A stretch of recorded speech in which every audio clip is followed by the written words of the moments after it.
और वो नजर बद कहीं से भी हो सकती है, किसी की भी हो सकती है, उसमें अपना भी हो सकता है, पराया भी हो सकता है। आप किसी को जज नहीं कर सकते यार में हो कौन सकता है, क्योंकि कई बार ऐसा है ना कि वो किसी ने कहा था कि दिल के फफू के जल उठे सीने के दाग से, और इस घर को आग लग गई घर के चिराग से। पड़ोसी को मतलब नहीं है कि मेरे घर के चिराग में तेल डालने के लिए आएगा, है ना। खुले दुश्मन तो सीने पर हमेशा वार करते हैं सर, खुले दुश्मन तो सीने पर हमेशा वार करते हैं, और लगा है पीठ में खंजर कोई अपना रहा होगा। लगा है पीठ में खंजर कोई अपना रहा होगा। ये हकीकत है कि जब जब पीठ में अगर कहीं सुराख हुआ है, दाग लगे हैं, निशान आए हैं, तो चेक करके देख लो, पूरी दुनिया की हिस्ट्री वहां अपना ही नजर आए। ये रियलिटी है। खैर दुआ सब यही करें, अल्लाह हम सबको इससे महफूज रखे, क्योंकि मैं खुद हैरान और परेशान हूँ। कल मेरी बहनें, बीवी, सब लोग जिक्र कर रहे थे इस चीज़ का कि भाई साहब मैं ऐसा लग रहा कि आपके ऊपर नजर ज़्यादा लग रही है। मैं कि बेटा मेरे ऊपर नहीं लग रही, क्योंकि मैं बहनों को बेटा कह क्योंकि मेरे ऊपर नहीं लग रही, हमारी पूरी कंपनी को नजर लग रही है। तो बोले फिर आप कुछ कर नहीं रहे। मैं कर तो रहे हैं, हम कर रहे हैं कि आप एक तो दिन में प्लानिंग होते हैं, रात को जो टाइम मिलता है उसमें अल्लाह अल्लाह होती है, उसमें सारा ख्याल रखा जाता है। तो खैर ये देखो, दिल से दुआएं करें सब लोग, आइए सब, कि अल्लाह हमारे परिवार को महफूज रखे। दुआ करना बहुत ज़रूरी है, ये याद रखें हर बंदे के लिए, चाहे वो किसी मजहब से ताल्लुक़ रखता हो, किसी धर्म को मानता हो। दुआ हर जगह सिखाई गई, हर जगह सिखाई गई। भाई ऐसे मान लो हम लोग कुरान पढ़ते हैं या नमाज पढ़ते हैं, उसके बाद दुआ करते हैं, क्योंकि जब तक दुआ ना हो जाए तब तक वो हमारा सब जो किया धरा है वो टंगा रहता है। आप जब पूजा करते हैं, सारा पाठ पढ़ लिया, उसके बाद क्या होता है, जाहिर सी बातें मांगते हैं, क्योंकि जब तक वो मांगा नहीं जाएगा वो अधूरा रहेगा। यानी होता क्या है, कोई भी काम अच्छा अगर हमने किया है और उसके लिए हमने दुआ अल्लाह से, रब से, अपने परवरदिगार से नहीं मांगी है, तो वो काम हमारा जमीन और आसमान के बीच लटका रहेगा। तो दिन भर हम लोग जितना काम करते हैं ना, ये भी याद रखें, सभी लोगों के लिए मेरा मशवरा है कि उसके लिए दुआ जरूर किया शाम को कि परवरदिगार हमारे रब, हम जैसे भी उसको मानते हैं उस हिसाब से हमने जो कुछ किया है इसमें कामयाबी अता फरमा।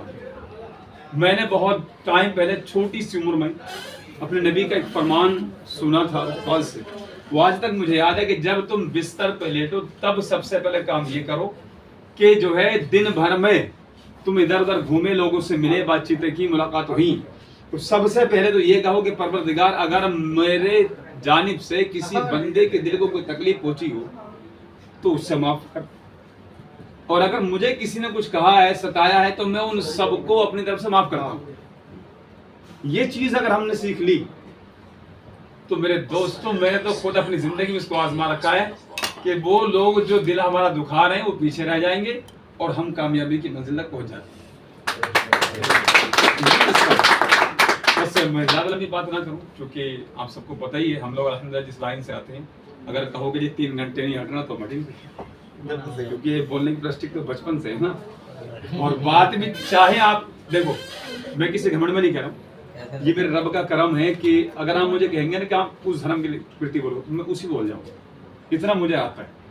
किसी भी धर्म के ताल्लुक से बुलवाएंगे बोल जाऊंगा, इतना मैंने सीखा हो। क्योंकि एक सवाल आया था मेरे पास सर, मैं अब से कई साल पहले अजमेर शरीफ से बैठा चित्तौड़गढ़ के लिए राजस्थान, 4 पंडितों से मेरी यारी हुई इस गाड़ी के अंदर, ट्रेन के अंदर, चारों भोपाल के रहने वाले। आज तक इतनी गहरी यारी है कि बार बार फोन कर कहते हैं सर एक बार मिलने तो आ जाओ। अब हालांकि मैं एमपी भी गया भी था, लेकिन वक्त था नहीं, मुझसे मिल के आता सिर्फ एक सवाल के ऊपर। उनके साथ एक डॉक्टर था, क्योंकि डॉक्टर की थिंकिंग आपको पता है वो किसी की मानते हैं। उसने बंदे ने सवाल ही कर रखा था कि भाई एक बात बताओ, मैं तुम्हारे साथ बहुत टाइम से धामों में घूम रहा हूँ, ये धाम वो धाम, वो जा रहे थे। फिर सावरिया सेठ एक मंदिर है बहुत बड़ा राजस्थान के अंदर, वो नाम चलता, वहां वो जा रहे थे कि भाई ये बताओ कि जब गंगा जी हमारी माँ है तो फिर डुबोती क्यों? पंडित चारों परेशान थे, सारी चीजें बता ली, लेकिन उसका सवाल हल नहीं हो जाता। अब वो सवाल मेरे सामने भी आ गया तो मैं सामने बैठा था। अब हालांकि वो दोनों सीटों पे हमारे अलावा कोई बैठा नहीं था, काफी देर में सुनता रहा, फिर मैंने उनसे कहा पंडित जी अगर इजाजत हो तो क्या सवाल मैं हल कर दूं? तो उन्होंने डायरेक्ट ये कहा था कि अरे सर जी आप तो मौलवी हैं, तो आपको इस बारे में क्या पता? मैंने कहा भाई ये जरूरी नहीं है कि मैं जवाब नहीं दे सकता। और मैंने कहा एक बात सुनो, वो मौलवी नहीं है जो सवाल हल ना कर सके किसी भी बंदे का। तो कहा ठीक है इजाजत है। फिर मैंने कहा एक बात सुनो डॉक्टर साहब, दोबारा सवाल करो क्या है? तो डॉक्टर ने कहा कि सवाल मेरा यह है कि देखो हालांकि वो गंगा जल साथ मिलाई होती मैं लेके आ रहा हूँ, लेकिन मैं ये पूछ रहा हूँ हमारे पंडितों से कि मुझे ये बता दो कि जब गंगा जी माँ है तो डुबोती क्यों? तो मैं डॉक्टर साहब सवाल हो गया कि हो गया। मैंने कहा मेरा सुन लो, मैं बताता हूँ वो क्यों डुबोती।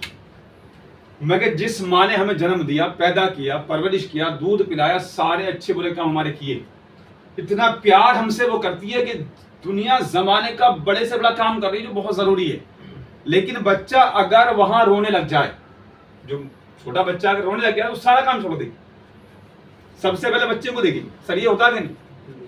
सबसे पहले अपने बच्चे को देखेगी, सारे काम छोड़ देगी, बच्चे को दूध पिलाएगी, उसको बहलाएगी, किसी तरह से भी उसको खामोश करेगी, फिर दूसरा काम करेगी।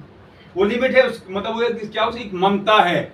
लेकिन जब धीरे धीरे हमने 2 साल को क्रॉस किया, अब हम 4 साल के, 5 साल के, 7 साल के हुए, वही माँ प्यार आज भी करती है हमसे, लेकिन हालात कहते हैं कि अगर हमने पहले जरा सा रोना शुरू किया, माँ ने दुनिया का काम छोड़ दिया, अब हम 7-8 साल के हो गए, अगर कोई शैतानी की तो एक बार नजरअंदाज करेगी, दूसरी बार किया तो क्या होता है, ये तो थप्पड़ लगेगा या भाई साहब कमची पड़ेगी, है ना।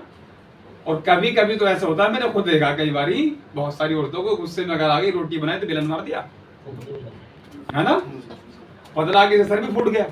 तो ये हालांकि है तो माँ वो, लेकिन क्या है कि अब हम बड़े समझदार हो गए, इसलिए उसने हमें क्या हुआ, गलती की सजा दी। तो मैंने कहा डॉक्टर साहब सुन लो बात के, आपके सवाल का हल ये हो गया कि गंगा जी जो हमारी बड़ी एक हिंदुस्तान की पहचान है और नदी में उसका फर्स्ट नंबर नाम है। मैं भी उसमें नहाया हूँ, खूब नहाया। जब कलेश शिव जाते हैं तो जाहिर सी बात है नहर वहीं से आ रही, क्यों सर खूब नहाते हैं उसमें। मैं तो आपने देखा होगा, मैंने भी देखा, बड़े अच्छे से देखा, क्योंकि हरिद्वार काफी जाना हुआ है। मैं कि एक लिमिट है वो जंजीरें लगी हुई है, चेन लगा रखी है कि इससे आगे कोई नहीं जाना भाई, वरना क्या है, खतरा है। तो मैं डॉक्टर साहब वो एक लिमिट वहां बता रखी है कि जिस तरह से आप छोटे थे, माँ की गोद में, वहां नादान थे, वो सारी बात बर्दाश्त करती रही। अब उसके बाहर आप अगर गए तो समझदार हो गए, वहां से बाद में जाओगे तो क्या पता लगा जिस तरह से तुम्हारी माँ ने तुम्हें बेलन मारा था, गंगा जी डुबो देगी, इससे आगे तुम्हें नहीं जाना। वो वहां तो बता रही कि यहाँ तक तुम मेरे लिए बच्चे हो, इसके आगे जाओगे गलती करोगे तो मार पड़नी, इसलिए वो डुबो देती है। क्यों जा रहे धार में भाई? उस दिन से आज तक 5 साल का तक मरसा गुजर गया, वो डॉक्टर मैंने दिखाना, तो वहां वो सवाल उसका होगा, है ना। अब जो है हो गई ये बात है मेरी, और हमारे पंडित से बात हुई थी, शायद आप तो साथ में निकाली मेरी बात की थी, नहीं फहीम भाई थे, रामपुर से हमारे थे, तो उनका फोन आ गया। मैं ठाकुर साहब कैसे बढ़िया, सर जी आ नहीं रहे, मैंने उनको बता दिया है कि जब आप भोपाल आओगे तब मुझसे मिलना जरूर। इंशाल्लाह जिस दिन मैं जाऊंगा, मेरा पूरा ठान रखा है वो डॉक्टर और 4 पंडित मेरे साथ मिलकर काम करेंगे, और जब तक जोड़ूंगा नहीं तब तक छोड़ूंगा नहीं।